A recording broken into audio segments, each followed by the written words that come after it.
قرآن مجید میں ہے یا ایھا الناس انما بغیکم علی انفسکم، اے انسانوں تمہاری بغاوتیں تمہاری اپنی جانوں پر.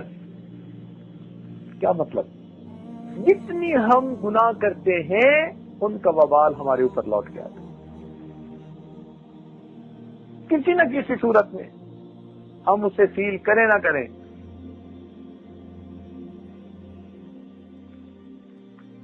ایک مرتبہ میرے پاس فیصل آباد سے ایک خاتون آئی.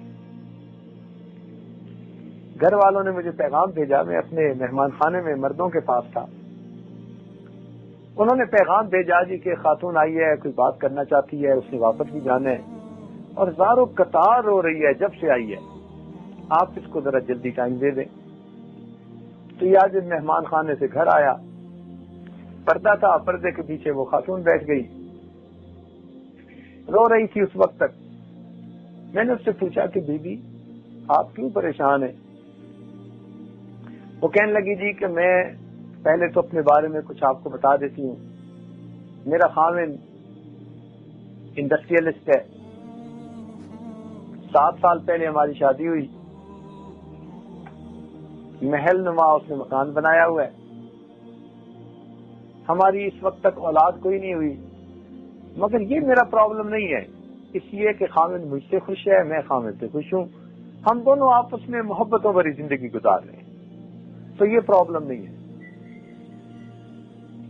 اور کہنے لگی گھر کے تمام اخراجات خاوند نے اپنے ذمہ لیے ہوئے ہیں،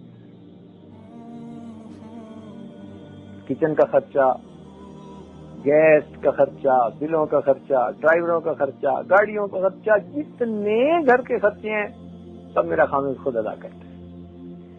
میرا پرابلم یہ ہے کہ میرا خاوند مجھے میرے ذاتی خرچے کے لیے ہر مہینے 50,000 روپیہ دیتا ہے اور میں پریشان ہوں، میرے خرچے پورے نہیں ہوتے. آج سے 10 سال پہلے کی بات.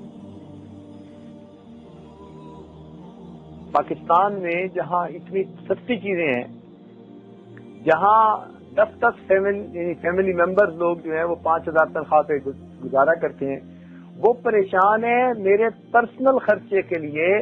میرا خاوند ہر مہینے 50,000 روپیز دیتا ہے، میں پریشان ہوں، میرے خرچے پورے نہیں ہوتے. اور اس نے رونا شروع کر دیا.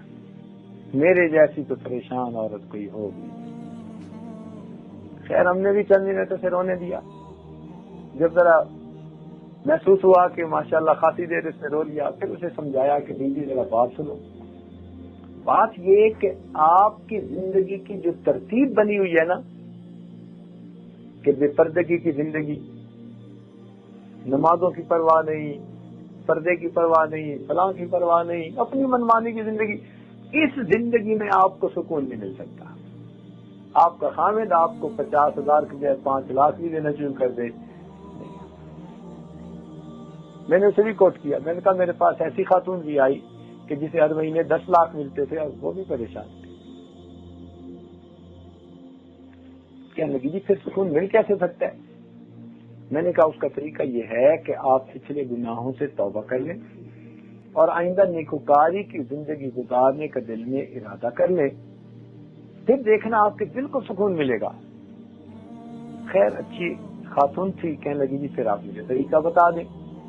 اس عاجز نے اسے توبہ کے کلمات پڑھا دیے اور کچھ ضروریات دین کے بارے میں بتا دیا، تو وہ خاتون چلی گئی. تیسرے یا چوتھے مہینے اس نے فون کیا اور فون پر بتانے لگی کہ حضرت جو آپ نے بتایا میں نے ہو بہو اپنی زندگی اس کے مطابق بنا لی ہے، بڑی پرسکون زندگی گزارتی ہوں حضرت. میرا ذاتی خرچہ مہینے کا 15,000 میں پورا ہو جاتا ہے اور میرے باقی پیسے میں یتیموں، بیواؤں اور غریبوں کے اوپر خرچ کرتی ہوں. پرسکون زندگی گزار رہی تھی. قرآن مجید میں اللہ تعالیٰ فرماتے ہیں کہ انسانوں کی بغاوتیں اور گناہ در حقیقت انہی کے اپنے نفسوں پر اثر انداز ہوتے ہیں. ہمارے اعمال کا نتیجہ ہمیں خود بھگتنا پڑتا ہے، چاہے ہم اسے نظر انداز کریں یا نہ کریں.